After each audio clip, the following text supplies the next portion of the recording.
Bombas de dinamite no DF. A polícia encontrou dinamite em uma casa em Ceilândia. O explosivo tem alto poder de destruição. A repórter Tainá Falcão está lá no BOP e mostra como é possível desarmar esse tipo de explosivo. Cadê a Tainá? Ô, Tainá, boa tarde a você. Boa tarde, Henrique. Eu estou aqui na sede do Batalhão de Operações Especiais para dar algumas dicas importantes sobre essa bomba, a dinamite, que está sendo usada aí de maneira inadequada e irregularmente, já que a venda dela é proibida, a não ser com autorização do Ministério da Defesa. A gente vai conversar agora com o capitão Lúcio Flávio, que vai mostrar, inclusive, as dinamites que ele tem aqui nas mãos, que foram semelhantes a essas, dinamites semelhantes a essas que foram encontradas nessa casa em Ceilândia, Henrique. E eu queria que o capitão explicasse. Isso aqui pode fazer um estrago grande numa residência, capitão. Boa tarde, Henrique. Boa tarde, demais telespectadores. Realmente, é uma banana de dinamite, de uso restrito das forças militares e também do comércio civil, quando se trata para exploração de minérios, para mineração. É um artefato, é um explosivo com alto poder de destruição. No final da matéria a gente vai ter a oportunidade de mostrar o efeito desses explosivos. E a recomendação que a gente faz é que, havendo uma suspeição ou até mesmo a localização de uma substância como essa, que nos chame, ligue para o 190 através do CIAD. O Esquadrão de Bombas do Batalhão de Operações Especiais está sempre à disposição e com efetivo devidamente qualificado e com os materiais propícios para atendimento de ocorrências dessa natureza. Esse tipo de dinamite tem sido usada regularmente, geralmente por bandidos na hora de explodir caixas, não é isso, capitão? Exatamente. Em Brasília, graças a Deus, a gente ainda tem poucos casos nesse sentido. Mais precisamente em estados como São Paulo, Paraná e Mato Grosso, vem sendo utilizado esse mesmo explosivo para abertura de caixas eletrônicos, né? Então, é uma substância, volto a repetir, devidamente perigosa. A população civil não está autorizada de nenhuma forma a manusear esse tipo de material e causa, como eu falei, bastante risco aí à integridade física e para a vida. Ok, vamos seguir aqui, capitão, mostrando qual o material usado nessas operações, quando é preciso desativar uma bomba como essa. Vamos explicar, começando aqui por esse aparelho, como é que vocês utilizam isso aqui? Bem, esse é um robô canadense, que ele é utilizado para remoção de artefatos explosivos, tá certo? Ele facilita para que o operador ele não se aproxime desse artefato, ou seja, evitando uma exposição desnecessária da vida do nosso operador, tá certo? E além desse material, a gente tem outros, né? O policial, então, fica dentro da viatura comandando isso de lá mesmo? Isso, esse robô ele tem uma particularidade que você consegue operar ele a uma distância de até 500 metros, que é uma distância relativamente segura para o policial proceder nos casos de desativação e neutralização de artefatos explosivos, né? Ali ao lado já tem até um policial vestido com uma roupa especial. E uma roupa que o senhor falou que pesa aí 37 quilos. Para que serve todo esse mantimento? Bom, é uma roupa também importada, de fabricação canadense. Essa roupa ela é utilizada quando o policial, por alguma razão, ele tem que se acercar ao artefato explosivo ou ao explosivo localizado. Ela é uma roupa de proteção que permite, em caso de uma detonação, no caso de uma explosão, que o policial ele tenha a sua integridade física preservada. Lógico, isso tudo vai depender da distância e da quantidade de explosivo. Nós temos também aqui o nosso binômio canino, que ele é utilizado por ocasião de localização, buscas de explosivo. Também é uma forma do cão se aproximar, tá certo? Evitando assim a presença ou a aproximação do operador do esquadrão de bombas. E é bom chamar a atenção do telespectador, capitão, para que em casos como esse de Ceilândia, seja feita aí uma denúncia para o 190, para o CIAD, para que eles entrem em contato com o esquadrão de bombas e o pessoal daqui, né, os policiais já treinados para isso, cheguem até essa residência ou até o local onde há suspeita de bomba, né, para que não seja manuseado por qualquer pessoa. Sim, o nosso efetivo do Esquadrão de Bomba, ele tem a especialização em outros países como Colômbia, Canadá, Estados Unidos.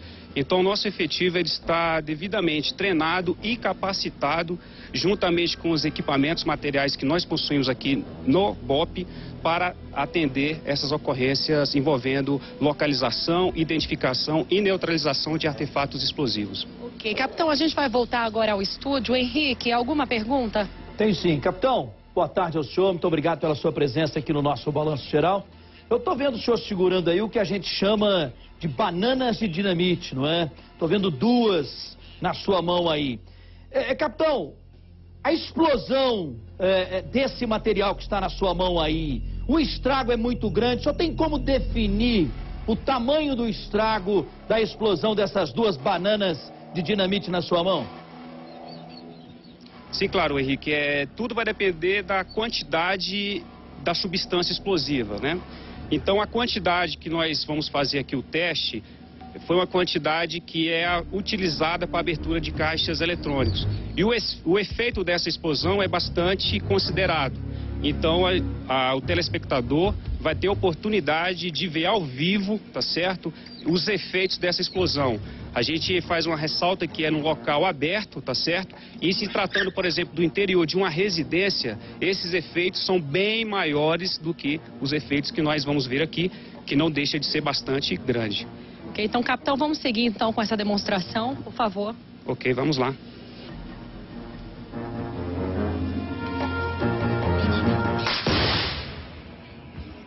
Agora, Henrique, ele já deu o comando, ali já explodiu, a gente ouviu um barulho muito forte.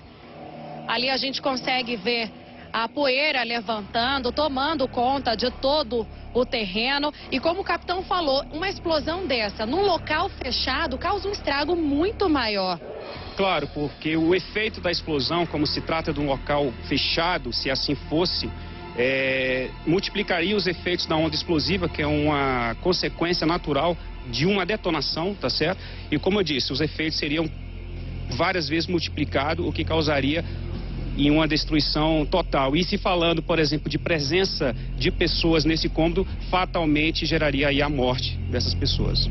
Agora, capitão, o policial que faz a demonstração ali, a gente vê que ele está usando um protetor nos ouvidos. Ele precisa de mais algum material? A gente vê ali embaixo que ele... Vou pedir para ele vir para cá um pouquinho, para mostrar, Henrique, que ele está usando um protetor de ouvido, mas ele não está usando luvas. E seria importante o uso dessas luvas, capitão? Não, nesse caso específico, como se trata de uma detonação controlada, então nesse caso só equipamento de proteção auditiva já é suficiente. Em se tratando de uma detonação que a gente já sabe os efeitos, já tem um estudo prévio desse explosivo, então o protetor auditivo nesse caso é o suficiente para evitar qualquer tipo de lesão a esse policial que efetuou a detonação. Ô, capitão. E esse tipo de treino... Oi, Henrique. Desculpa, Tainá, desculpa, só mais uma questão aqui. Aproveitar bem a presença do capitão aqui no nosso Balanço Geral. Capitão, pela investigação de vocês, como é que esses caras, essa bandidagem aí, especialmente, a gente tem percebido isso na região do entorno, usando a dinamite para explodir caixas eletrônicos. Como é que eles estão tendo acesso a esse tipo de explosivo pela investigação de vocês? Porque não é um material que se encontra em qualquer lugar, não é, capitão? Henrique, realmente é um material de uso restrito. Como a própria repórter falou, a Tainá, é um material exclusivo das forças militares e policiais e também de uso civil quando se trata de mineração. Nesse caso específico, a gente tem que levar em consideração que o nosso país ele é cercado de fronteiras, é uma fronteira muito extensa, então uma boa parte desse material ele vem sendo contrabandeado de outros países, como Paraguai, Bolívia e até mesmo Colômbia, onde uma banana dessa aqui, que eu estou mostrando, vale em torno aí de R$200 a R$300 uma unidade. Existe banana de dinamite melhor ou pior do que a outra? Quer dizer, a banana de dinamite do Brasil é melhor que a da Colômbia? Ou vice-versa, capitão? Ou não tem disso? É tudo igual? Não, nesse caso específico, como se trata de uma detonação controlada, então nesse caso só equipamento de proteção auditiva já é suficiente. Bom, a variação é muito pouca, Henrique, porque os produtos químicos utilizados para a confecção são praticamente os mesmos, né? Então a diferença é muito pouca. Lógico que tem produtos com a qualidade maior do que outras, mas isso não vai definir se é menos ou mais letal, entendeu? A diferença é muito pouca nesse aspecto. Pois não. Okay. Não. Inclusive, Henrique, o capitão, ele estava falando agora há pouco que fez um treinamento na Colômbia e lá é muito comum o uso desse tipo de bomba, né? Por isso que os policiais aqui do esquadrão vão fazer treinamento lá, também na Espanha e Estados Unidos. Isso é verdade. A Colômbia, pela própria característica do país, com relação às Farc, ela vem sendo uma referência nacional e internacional com relação ao atendimento de ocorrências envolvendo artefatos explosivos. E nós, do Esquadrão de Bombas da Polícia Militar, do Batalhão de Operações Especiais, não poderíamos deixar de nos especializar não só na Colômbia, mas também em outros países como Estados Unidos e Espanha, né? De forma que o nosso efetivo, como eu disse no início da reportagem, está devidamente treinado e habilitado para fazer frente a ocorrências dessa natureza, levando em consideração o preparo do nosso homem, a questão técnica e a própria questão dos recursos materiais que nós temos aqui na unidade. Ok, muito obrigada pela entrevista, capitão. Henrique, é com você. Muito obrigado, Tainá. Muito obrigado, capitão. Toda a equipe aí que participou dessa demonstração aqui para o nosso